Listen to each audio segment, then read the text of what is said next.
Hey Wolfpack, and welcome back. Tonight's story is, my friend was raised to know the exact date and time of her death, by hyperobscura.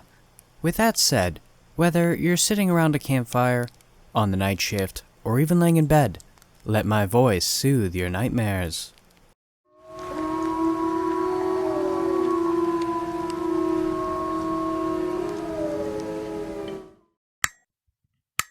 I only knew Michelle for a month, but it was truly a month to remember. I first met her when she was carving out my high school bully's eye with a butter knife, and we were more or less inseparable after that.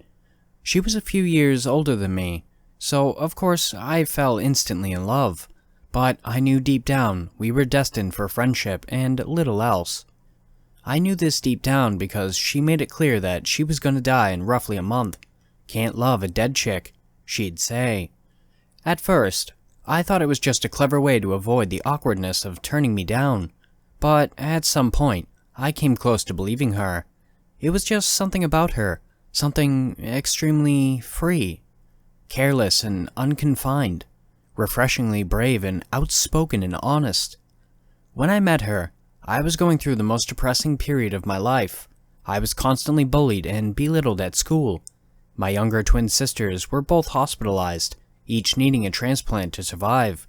Jenna needing a heart, and Chloe needed kidneys. And my parents had their hands full covering the medical expenses. I think we were all, in our own ways, were on the verge of just giving up, of just letting go. I was saved by Michelle, I have no doubt about that. If she hadn't shown up when Bret was beating the shit out of me, I would have ended myself that day. I was just so sick of it. Sick of the beating, sick of the abuse, and sick of being alone. But Michelle came out of nowhere, threw him into a wall, knocked his nose halfway up his brain, and proceeded to dig out his left eye with an aforementioned cutlery. He never touched me again after that. You'd think she would get into trouble after doing something like that, but it was never reported. Bret claimed it had been an accident, that he'd crashed with his moped. I think he feared that Michelle would kill him if he said otherwise. I for one have no doubt she would've. That was just who she was. Michelle never went to school. She said it was because she knew she was gonna die. Why bother with bullshit like school then?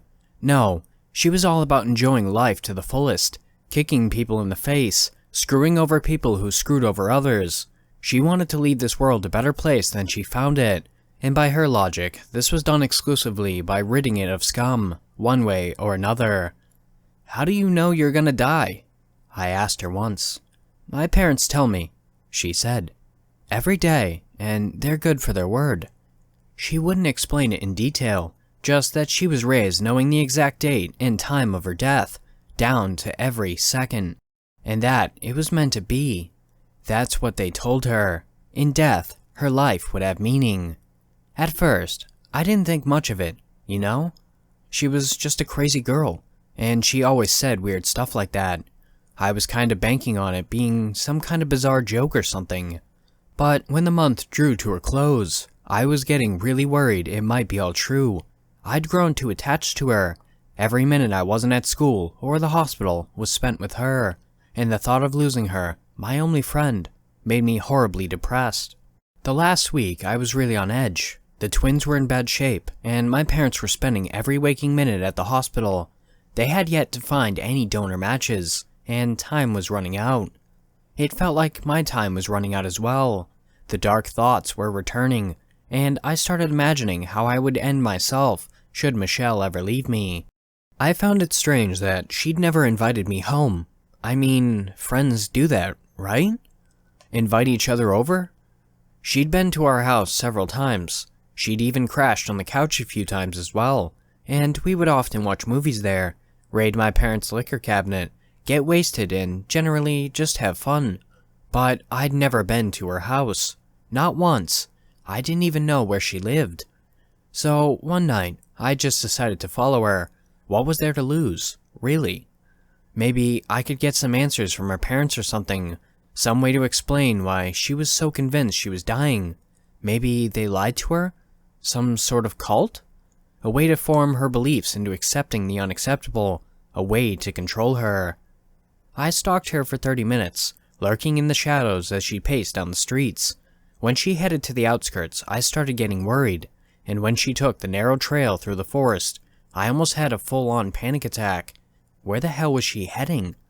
As far as I knew, there weren't any houses for miles. About halfway into the forest, I suddenly lost her. It was like she vanished without a trace. I walked back and forth, up and down, but there was just no sign of her at all. Eventually, I had to give up and return home, my mind growing even darker.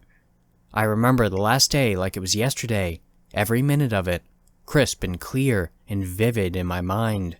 Every scent, every sound, every muscle moving on her perfect face, all those smiles and kind words, everything. The last day came and went, but I didn't know it was the last day.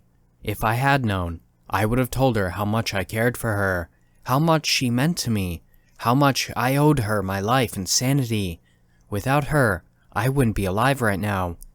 But I didn't know, and I never told her. I hope she somehow realized it, that she could see it in my eyes and actions every day, but I could never be sure. She just acted so normal, you know? She was Michelle that day too. The same carefree spirit, the same wild devil-may-care attitude. We spent that afternoon smoking weed, watching silly cartoons, laughing, and just enjoying each other's company. But when she left, I knew something was up. I don't know how. I guess there were some detail, some little thing that alarmed me. But having replayed and analyzed that day over and over in my mind, I can't think of anything. Nothing. But I just knew. So I followed her again. This time, I stayed closer, always having her in my sights, always knowing exactly where she was. She was walking considerably slower that night, almost like she knew I was behind her, almost like she wanted me to follow her. The air was cold and crisp, and whenever autumn draws close, I can step outside, take a deep breath, and relive the exact moment when she suddenly turned on her heels to face me. "This is it," she said. "This is the day I die." She walked over to me and handed me an envelope. It was light, but there was definitely something in it. A letter, perhaps. "You will need this." She stroked my hair gently. "When the time comes, you'll know what to do with it." "I don't understand," I said. "Please, let's just leave. Let's just get out of here." She smiled and kissed me on the cheek. If I concentrate real hard, I can still conjure up the smell of her perfume. "This is goodbye," she murmured softly. "But you will come to understand that it was always meant to be." I reached out to hug her when they emerged from the darkness. Two tall figures clad in dark robes, an old man and an elderly woman, their milky white hair flowing gently in the breeze. They had this solemn expression on their faces, the kind you'd see in funerals, an expression of acceptance to sorrow and despair, because it's just a part of life. Michelle pushed me away forcefully, and by the time I'd regained my balance, it was already too late. She had been slit from either side of her neck, a perfect cross, left to right, right to left. Blood was squirting out, coloring the dull brown of the roadside a deep shade of crimson. The robed couple swiftly stepped back into the shadows, leaving me desperately clutching the lifeless body of Michelle, screaming my lungs out, wailing like an animal into the cold night. The paramedics came about 10 minutes later. I have no idea who called them. Anonymous, they later told me. She had no ID on her, so they asked me a bunch of questions. I didn't know the answer to any of them. She was Michelle, and that was all I knew. Her name was Michelle. She was my friend, and she was the best person I'd ever met. They let me ride the ambulance to the hospital, but they quickly pronounced her dead. She'd lost too much blood, they told me. It wasn't my fault. There wasn't anything I could have done. This didn't offer me much comfort. I was devastated, totally broken, the dark thoughts resurfacing once again, this time with more power than ever before. "What's in your hand?" one of the paramedics asked. "Does that belong to Michelle?" I glanced at the envelope. It was completely drenched in blood, much like me, and then it suddenly hit me. I don't know what it was, but it was like she told me, "When the time comes, you'll know what to do with it." So without thinking, I just handed it over to him. He sort of held it up, like he'd somehow seen through it if he got a better angle of it, before he gently opened it. "Well, I'll be damned," he said. "I am better now. I'm still having problems understanding what happened, but I am better. I have come to terms with it, with the fact that everything happened just the way it was supposed to happen, and it has shaped me, shaped my life into what I am today. Michelle didn't just save me, she saved my entire family, every aspect of my life. And I guess you're wondering what was in that envelope. Maybe you'd figured it out, maybe not. It was a donor card. As it turned out, she was a perfect match for my twin sisters. Can't love a dead chick, she said. That's the only thing she was ever wrong about." Thanks for listening, Wolfpack. If you want to submit your own story, the links for my email and subreddit will be down below. I've also created a Discord, so if you want to join that, the link will be in the description down below as well. Don't forget to like, share, and subscribe. And with that said, have beautiful nightmares, and I will see you next time.